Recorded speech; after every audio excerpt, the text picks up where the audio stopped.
அனைவருக்கும் வணக்கம். இன்னைக்கு வீடியோவில் என்ன பார்க்க போகிறோம் அப்படின்னா 9 வாரங்கள் தொடர்ந்து நாம் இந்த விஷயத்தை செஞ்சு வந்தோம் அப்படின்னா கண்டிப்பாக சொந்த வீடு கனவு நிறைவேறும் அப்படின்னு சொல்கிறாங்க. நிலம் சம்பந்தமான எல்லா பிரச்சனைகளும் தீரக்கூடிய ஒரு வழிபாடு அப்படின்னா அது முருகப்பெருமானுடைய வழிபாடு, வெற்றிலை தீப வழிபாடு அப்படின்னு சொல்லலாங்க.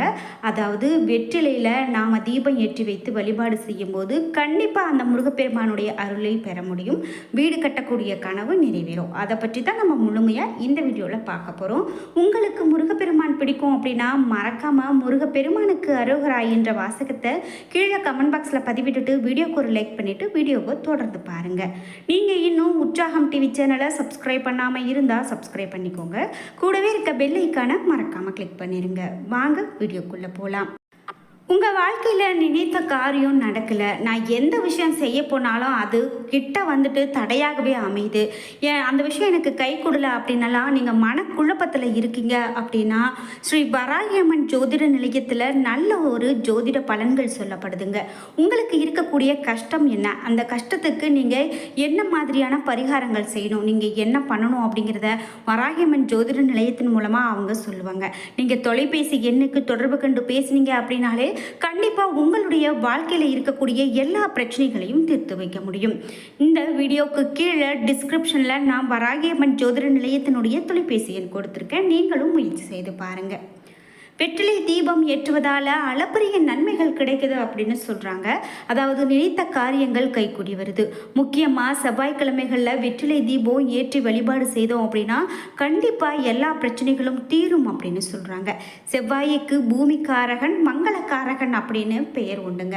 எனவே செவ்வாய்க்கிழமை நாட்களில் வெற்றிலை தீபம் முருகப்பெருமான வேண்டிக் கொண்டு ஏற்றுவதால் நிலம் வாங்குவது விற்பது என்பதில் எந்த விதமான பிரச்சனையாக இருந்தாலும் சரி அது தீர்ந்து போகும்.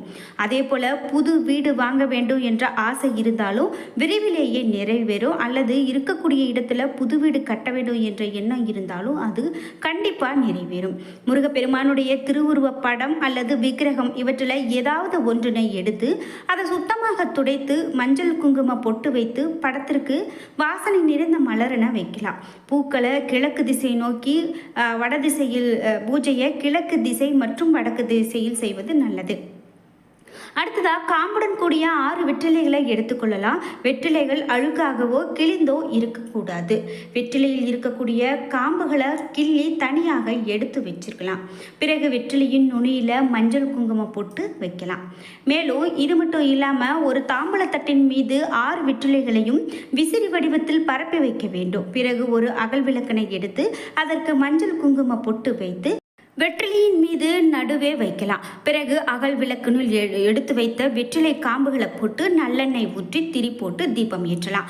இவ்வாறு தீபம் ஏற்றி மனதில் இருக்கக்கூடிய வேண்டுதல்களை வைத்து முருகப்பெருமான வேண்டிக் கொள்ளும் போது கண்டிப்பாக அது நல்லதொரு பலனாக இருக்கும். நீங்களும் இது போல முயற்சி செய்து பாருங்க. மேலும் நம்மளுடைய வேண்டுதல்கள் நல்லபடியாக நிறைவேற வேண்டும் என்று மனதார நினைத்து வேண்டினாலே போதுமானது.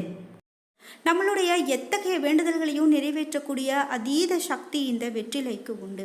எனவே வெற்றிலைகளை வைத்து நம்மளால் வேண்டுதல்களை நம்ம வைக்கும்போது அது எளிதாக நிறைவேறும் என்று ஒரு நம்பிக்கை இருக்குது.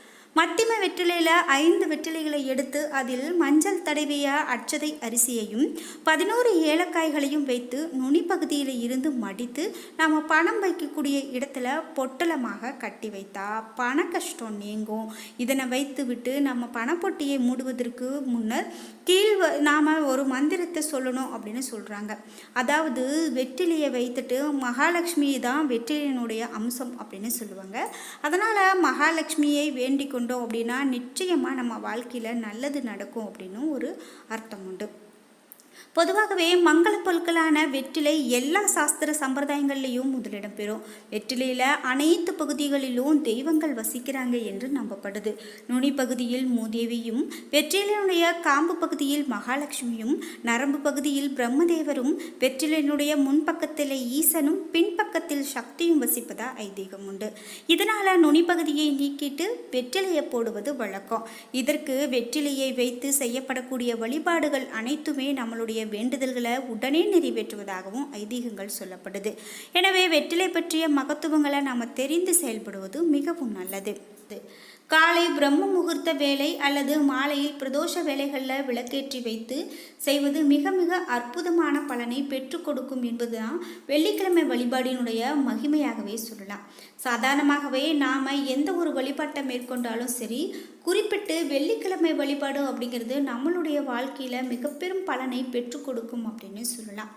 அந்த வகையில் இந்த நாளில் தீபம் ஏற்றி வழிபாடு செய்வது மிக மிக சிறப்பானது. மகாலட்சுமிக்கு நாம் இப்படி ஒரு வழிபாட்டை செய்யலாம். மங்களகரமான பொருட்களாக இருக்கக்கூடிய வெற்றிலை, பாக்கு, பூ, பழம், மஞ்சள், குங்குமம் போன்றவற்றை எப்போதும் நம்மளுடைய வீட்டில் வச்சுருக்கணும். வீட்டில் வைத்திருப்பது மட்டும் அல்லாமல் வீட்டிற்கு வரக்கூடிய சுமங்கலி பெண்களுக்கு அதை தாம்பூலமாக கொடுத்து அனுப்பலாம். இதுபோல் அடிக்கடி நாம் செய்து வருவதால் எப்பேற்பட்ட தோஷமும் நீங்கி நமக்கு வருமான உயர்வு ஏற்படும். இதனால் செல்வ வளம் பெருக துவங்கும் என்று சொல்லலாம். தான தர்மங்கள் செய்கிறவங்களை மகாலட்சுமிக்கு ரொம்ப பிடிக்குமா, எனவே நமக்கு வருவதை கொஞ்சம் நாம் இதில் தானமாக செய்வது நல்லது. அது மட்டும் இல்லாமல் நாம் இந்த வெள்ளிக்கிழமை வழிபாடு மேற்கொள்ளும் போது நம்மளால் முடிந்த அளவுக்கு மற்றவங்களுக்கு அன்னதானம் செய்வது, வஸ்திர தானம் செய்வது அல்லது தேவையான உதவிகளை செய்வது போன்றவை தானங்கள் செய்வது மிக மிக சிறப்பு. இதனால் மகாலட்சுமி மனம் குளிர்ந்து நமக்கு வற்றாத செல்வத்தை கொடுப்பாள் என்பது உறுதியாகுது. வெள்ளிக்கிழமையில் பூஜை அறையில் நெய் தீபம் ஏற்றி சர்க்கரை பொங்கல் படைத்து இந்த மங்களகரமான பொருட்களை எல்லாம் வைத்து அன்றைய தினம் நாம் யாராவது ஒருவருக்கு தானம் செய்து பிறகு நாம் மந்திரங்களை உச்சரித்து, இந்த மந்திரம் ரொம்பவே சக்தி வாய்ந்த மந்திரமாக சொல்லப்படுது. அதாவது அஷ்டலக்ஷ்மிகளுடைய அருளையும் பரிபூர்ணமாக கிடைக்க செய்யக்கூடிய மந்திரமாக 108 முறை உச்சரித்து விட்டு பூஜை அறையை விட்டு நாம் விலகலாம். இது போல் நம்ம செய்யும்போது ஒவ்வொரு வெள்ளிக்கிழமையும் செய்து வரலாம். அப்படி செய்து வரும்போது அனைத்து தடைகளையும் எதிர்க்கக்கூடிய வல்லமை நமக்கு கிடைக்கும். எவ்வளவு பிரச்சனைகள் இருந்தாலும் சரி, அதை சமாளித்து வெற்றி நடை போடக்கூடிய அற்புதமான ஆற்றலை கொடுக்கக்கூடியதாக அந்த மந்திரம் அமையும். வாய்விட்டு உச்சரிக்க வேண்டும். எந்த ஒரு மந்திரத்தையும் மனதிற்குள்ளேயே உச்சரிக்காமல் இறைவனை முழுமையாக உட்கிரகித்து வாய் வழியாக சத்தமாக உச்சரிக்க வேண்டும். அப்போதுதான் நமக்கு தெய்வத்தினுடைய அருள் எளிதாக கிடைக்கும்.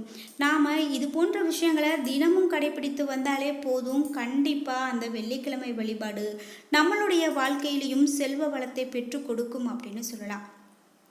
நம்ம வீட்டில் இருக்கிறவங்க நிம்மதியாக வாழ, தேவையற்ற பிரச்சனைகள் வராமல் இருக்க அந்த வீட்டில் இருக்கக்கூடிய பெண்கள் வெள்ளிக்கிழமை வழிபாட்டை செய்யலாம். வெள்ளிக்கிழமைகளில் அம்மனை வழிபட்டால் மிக மிக நல்லது. அந்த வழிபாட்டை எப்படி செய்ய வேண்டும் என்பதை பற்றி நாம் நிறைய தெரிஞ்சுக்கணும். பொதுவாகவே இந்த நாளில் பெண்கள் வியாழக்கிழமை அன்றே தங்களுடைய வீட்டை சுத்தம் செய்துடுவாங்க. வெள்ளிக்கிழமை காலையில் பூஜை செய்வதற்கு தேவையான பூக்களை தயார் செய்து விடுவாங்க. அதிலும் குறிப்பாக வெள்ளிக்கிழமை தினத்தில் மட்டுமாவது காலை பிரம்ம முகூர்த்த நேரத்திலேயே வீட்டில் பூஜை செய்வது மிக மிக சிறப்பானதாக சொல்கிறாங்க. பிரம்ம முகூர்த்த நேரம் அப்படின்னா என்னென்னா, காலை 5 மணி அளவில் கண் விழித்து விட்டு வாசல் கூட்டி மாக்கோலமிட்டு 6 மணிக்கு முன்பாக வீட்டில் தீபம் ஏற்றி நம்மளுடைய வீட்டில் இருக்கக்கூடிய அம்மனின் திருவுருவ படத்தை உற்று நோக்கி மனதார பூஜை செய்வது. தீபம் ஏற்றி வைத்துவிட்டு அந்த தீப ஒளியில் நாம் அம்மனை வழிபாடு செய்யும் போது அந்த அம்மனுடைய முகத்தில் இருக்கக்கூடிய அமைதி, அம்மனுடைய கண்களை பார்ப்பதன் மூலமாக நம்ம சிந்தனைகள் அனைத்தும் நேர்மறையாகவே இருக்கும். மேலும் கண்களை திறந்து அம்மனை பார்த்து முழு மனதோடு தரிசிக்க வேண்டும். குறிப்பிட்டு இப்படி ஒருவர் தொடர்ந்து 3 வார வெள்ளிக்கிழமைகள் விரதத்தை கடைபிடித்து வந்தாங்க அப்படின்னா லக்ஷ்மி, முருகன், சுக்கிரன் ஆகிய மூவருடைய அருளையும் ஒருங்கே நம்மளால் பார்க்க முடியும் என்பதுதான் ஐதீகம். அதனால் வெள்ளிக்கிழமை வழிபாடு அப்படிங்கிறது இவ்வளவு சிறப்புமிக்கதாக பார்க்கப்படுது. பொதுவாகவே நாம் ஒவ்வொருவரும் மேற்கொள்ளக்கூடிய இந்த வழிபாட்டு முறைகள் அப்படின்னு பார்க்கும்போது அது மிக பெரும் சிறப்பை நமக்கு பெற்றுக் கொடுக்குது. பொதுவாக வெள்ளிக்கிழமை அப்படிங்கிறது அம்மன் மட்டும் இல்லாமல் அனைத்து தெய்வத்தினுடைய வழிபாட்டையும் செய்யலாம் என்றே சொல்கிறாங்க. இந்த நாளில் பெருமாள் கோவிலில் இருக்கக்கூடிய தாயாருக்கு அபிஷேகம், தேவையான பசும்பாலை நம்ம அபிஷேகத்துக்கு வழங்கினோம் அப்படின்னா பணவரவு உண்டாகுமா. பச்சை வளையலை தாயாருக்கு அணிவித்திட செல்வ வளம் பெருகுமா. வெள்ளிக்கிழமை சுக்கிர ஓரையில் மகாலட்சுமி அஷ்டோத்திரம் சொல்லி செந்தாமரை இதழ் கொண்டு அர்ச்சிக்க தன லாபம் கிடைக்கும். வெள்ளிக்கிழமை மாலை நேரத்தில் பசுவிற்கு உணவளிக்க செல்வம் சேரும். வெள்ளிக்கிழமைகளில் மாலை வேளையில் சுத்தமான சாம்பிராணி கொண்டு வீடு முழுக்க புகை போடுவதன் மூலமாக வீட்டில் ஏதேனும் துர்சக்திகள் இருந்தால் கூட விலகிவிடும். அதோடு வீட்டில் நேர்மறை ஆற்றல் அதிகரிக்கும். இதன் மூலமாக வீட்டில் இருக்கக்கூடிய அனைவரும் புத்துணர்ச்சியோடு இருப்பாங்க என்று சொல்லலாம். அரச மரத்து அடியில் வீட்டிருக்கக்கூடிய விநாயகருக்கு வெள்ளிக்கிழமை அன்று 11 தீபம் ஏற்றி வழிபட்டு வந்தால் பண வரவு அதிகரிக்கும். இதே போல அரச மரத்தை 11 முறை சுற்றி வருவது மிக மிக சிறப்பான நல்ல பலனை பெற்றுக் கொடுக்கும். வெள்ளிக்கிழமை நாட்களில் குபேர விளக்கில் தாமரை திரியிட்டு விளக்கேற்றி வந்தால் குபேரனுடைய அருள் கிடைக்கும் என்றே சொல்லலாம். என்ன நண்பர்களே, இன்னைக்கு வீடியோவில் வெள்ளிக்கிழமை வழிபாடு பற்றிய நிறைய தகவல்களை தெரிஞ்சுக்கிட்டோம். இந்த வீடியோ உங்களுக்கு மிகவும் பயனுள்ளதாக இருந்திருக்கும். வீடியோ உங்களுக்கு பிடிச்சிருந்தா லைக் பண்ணுங்கள், ஷேர் பண்ணுங்கள், கமெண்ட் பண்ணுங்கள். நீங்கள் இன்னும் உற்சாகம் டிவி சேனலை சப்ஸ்கிரைப் பண்ணாமல் இருந்தால் சப்ஸ்கிரைப் பண்ணிக்கோங்க. கூடவே இருக்க பெல் ஐகானை மறக்காமல் கிளிக் பண்ணிடுங்க. நன்றி வியூவர்ஸ்.